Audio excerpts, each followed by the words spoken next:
In a quiet residential neighborhood on the outskirts of Portland, Oregon, Fiona Pattinson stepped out of her car with weary footsteps. Her face bore the marks of fatigue from working long hours as a nurse.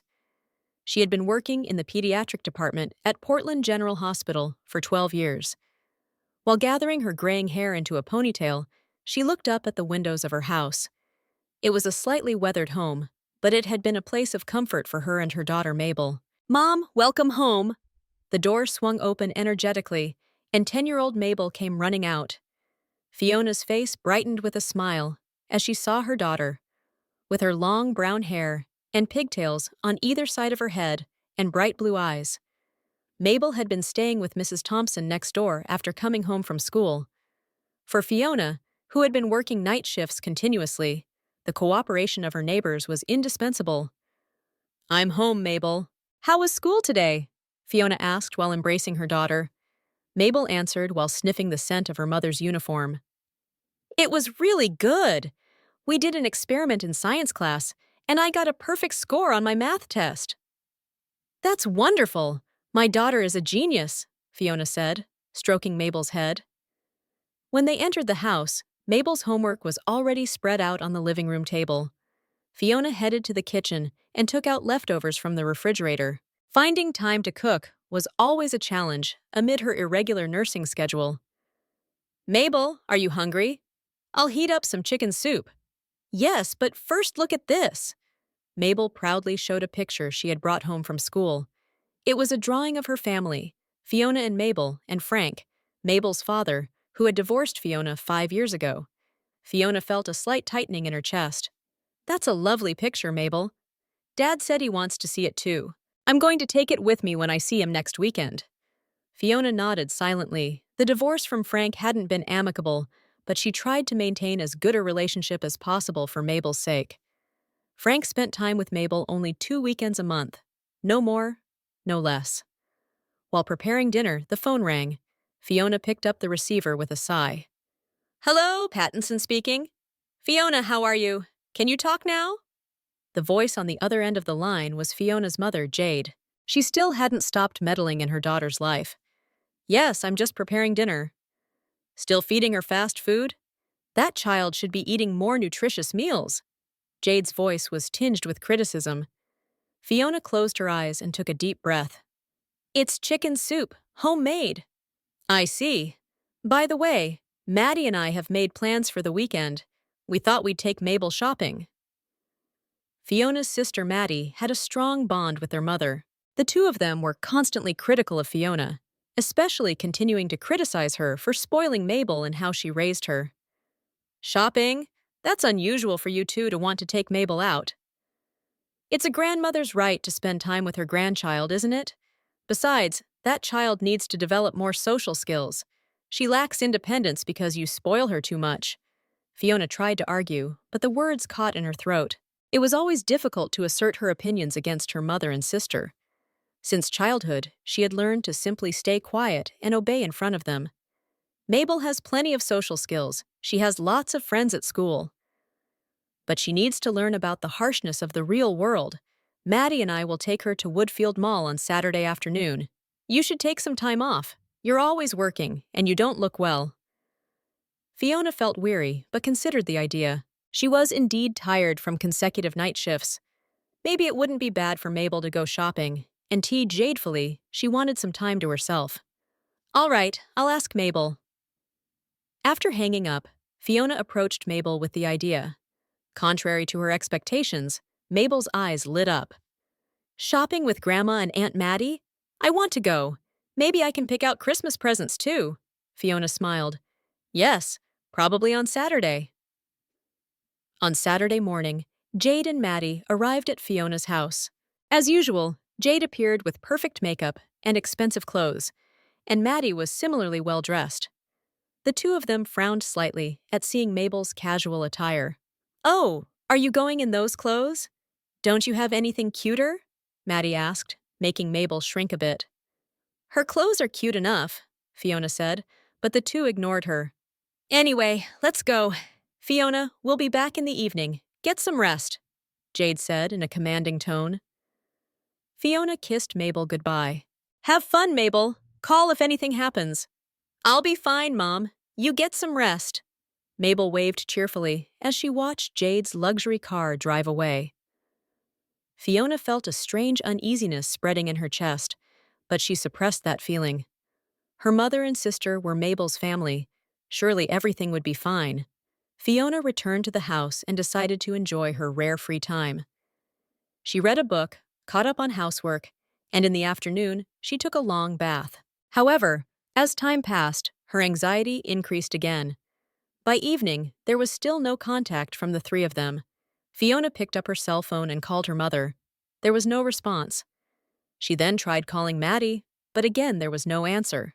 She looked at the clock. It was already past 7. When she finally got through on one of her many attempts to call, her mother answered. "Hello, Fiona. Calling so many times. Were you always this anxious?" Jade's voice had a touch of irritation. "Mom, it's already 7:30. You're well past the time you were supposed to be back. Where's Mabel?" There was a moment of silence on the other end of the phone. "Oh, Mabel?" Fiona's heart nearly stopped. Her mother's tone was clearly strange. "What about Mabel? Where is she?" "Calm down, Fiona. Mabel just got lost, that's all." Fiona couldn't believe her ears. "Just got lost? What do you mean?"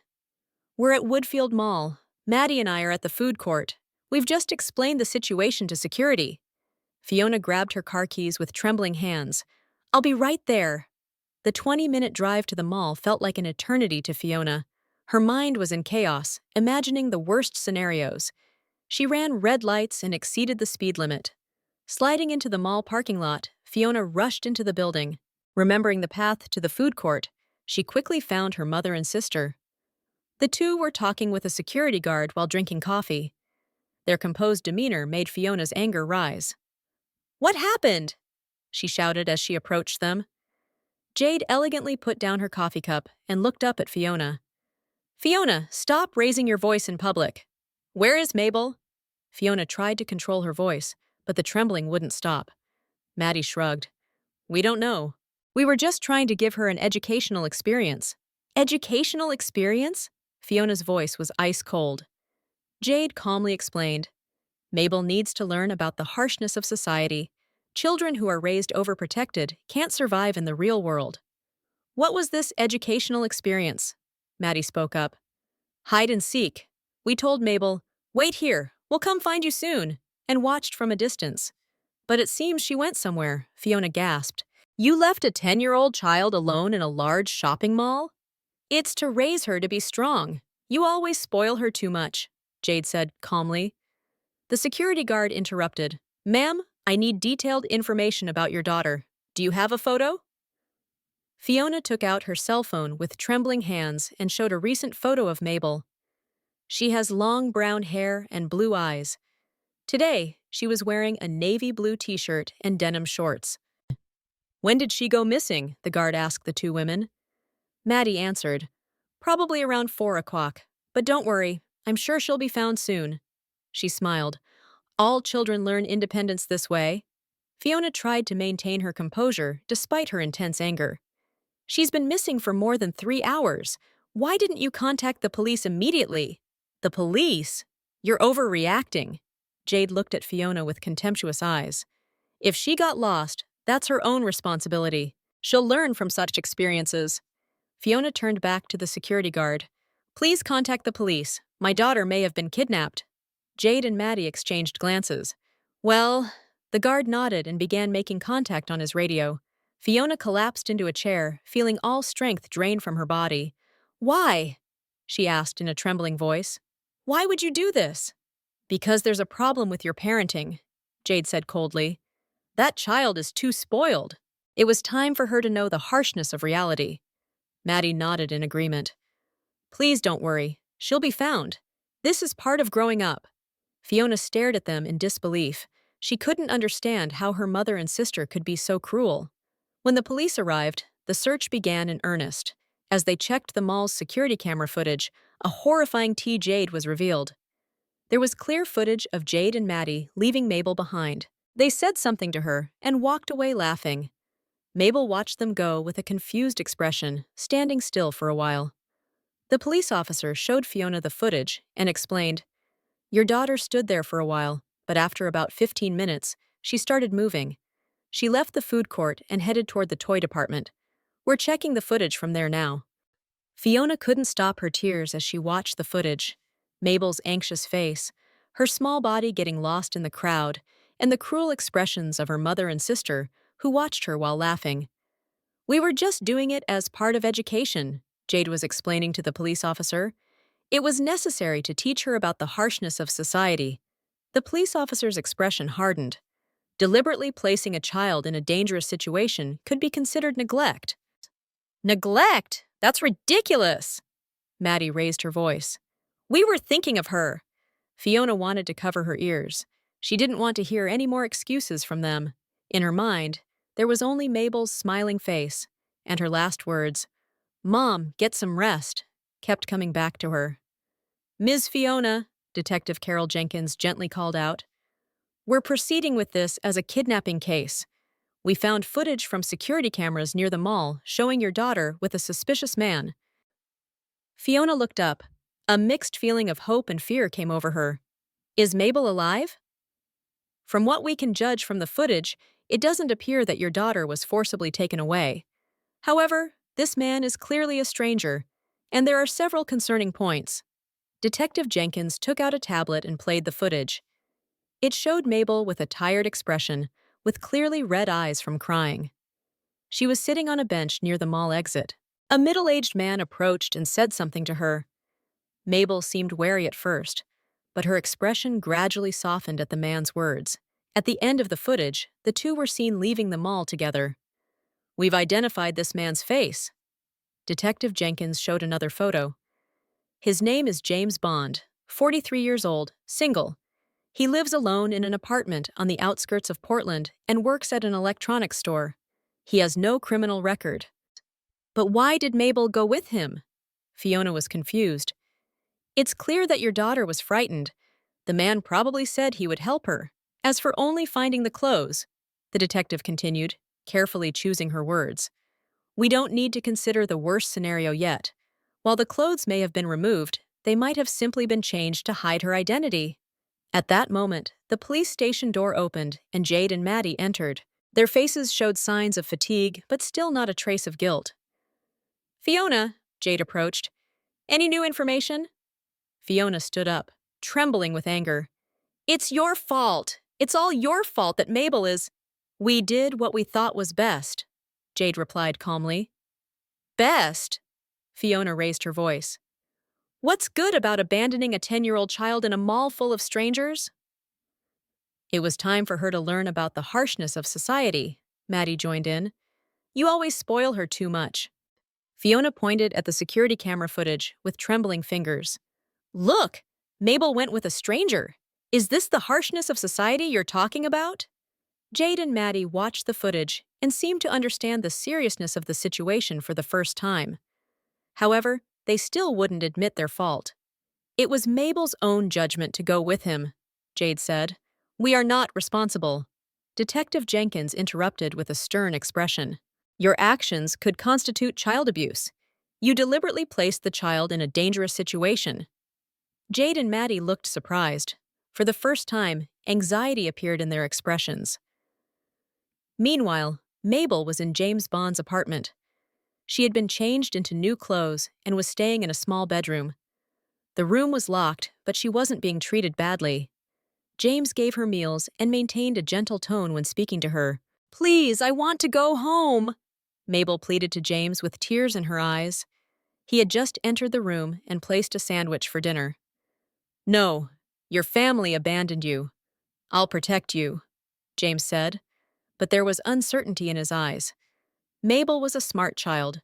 Though she was scared, she observed the situation without panicking. James didn't seem to be trying to hurt her. Rather, he was treating her with a somewhat protective attitude. "My grandmother and aunt left me, but my mom is different," Mabel said quietly. "She didn't know. Mom is surely looking for me." James stared at her silently. "Eat. It's getting cold." After he left the room, Mabel picked up a photo of herself placed on the bed. It was a printout of surveillance camera footage taken at the mall, a picture of her crying alone. Next to the photo was a newspaper clipping, an article with the headline, "Calls for Stricter Punishment for Child Abuse." Mabel looked around the room. The window was small and high up, but it wasn't locked. She began to think this man wasn't trying to hurt her, but perhaps helping her in his own way.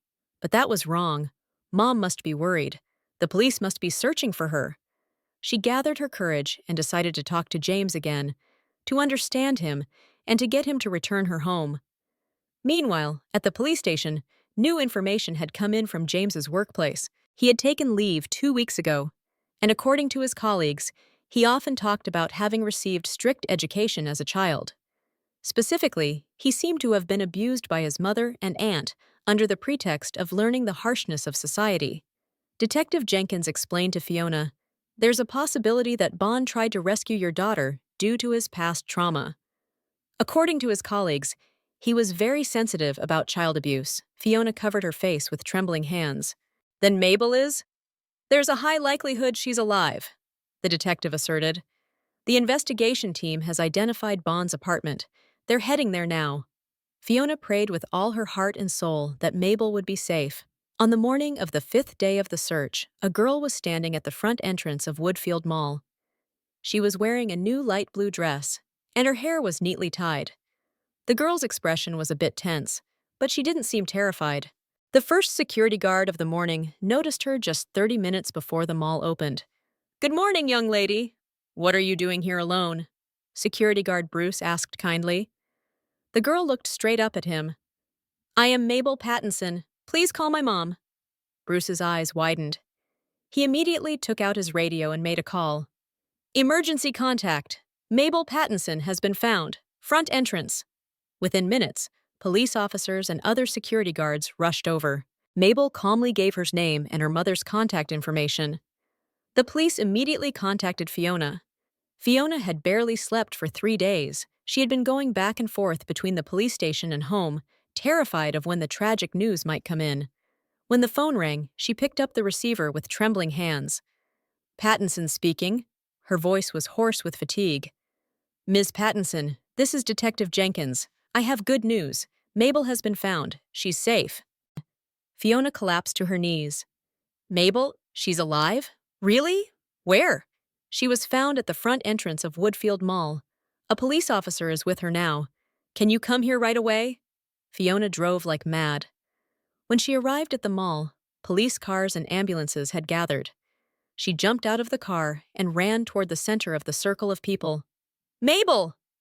The small girl turned around, and tears welled up in her blue eyes. "Mom!" They embraced and cried. Fiona touched Mabel's hair, face, and arms, as if to make sure her body was unharmed. "Are you okay? You're not hurt?" Mabel nodded. "I'm okay, Mom. James was kind to me." Fiona gasped. "James? He took you?" Detective Jenkins approached the two. "Mabel, after you see a doctor, could you tell us what happened?" At the hospital examination, no signs of physical abuse were found on Mabel. Rather, it was confirmed that she had been given proper meals and kept in a clean environment. The doctors were surprised. It was rare for a victim in a kidnapping case to return in such good condition. In a small interview room at the hospital, female detective Ellen Morris gently listened to Mabel's story. Fiona was also present. "Mabel, can you tell me what happened at the mall?" Ellen asked gently. Mabel took a deep breath and began to speak. "I went shopping with Grandma and Aunt Mattie, but in the middle they said, 'Let's play hide and seek.' They said, 'Wait here. You have to find us.'" She continued with some hesitation. "But no matter how long I waited, I couldn't find them. I got scared. When I was crying, James came up and asked, 'Are you okay?' So you went with him?" Ellen gently prompted. "Yes. I was scared at first, but James said he would contact the police. But when we got to his apartment, he said, 'Your grandmother and aunt are terrible people. You can't go back to them anymore.'" Fiona embraced her daughter's shoulders with trembling hands. "James told me that his grandmother and aunt did terrible things to him. He said they often bullied him in the name of education when he was little. That's why he wanted to protect me." "Did he do anything bad to you?" Ellen asked carefully. Mabel shook her head.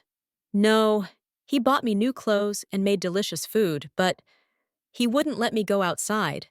He said he was protecting me from people who would hurt me. Then why did you return to the mall this morning? Last night, I talked a lot with James. I told him my mom didn't abandon me. She didn't know. Then James thought for a long time and finally said, "Tomorrow I'll return you to your mom." Mabel smiled slightly. He said he couldn't return me directly, so we made a plan. Early in the morning, he took me to the front of the mall and said, "When you find a security guard, talk to him." Ellen nodded while taking notes. We also found a letter from James. She took out an envelope. This was in Mabel's pocket. Fiona opened the envelope with trembling hands. There was a letter written in neat handwriting. To Ms. Pattinson, I did not harm your daughter. She is truly a child who deserves to be loved. I have my own experience of suffering from education by my mother and aunt, and I didn't want Mabel to go through the same. When I saw her grandmother and aunt abandoning her on the mall security cameras, I acted impulsively. Your daughter loves you very much. I could tell from her stories that you are a good mother. Please protect her. James Bond.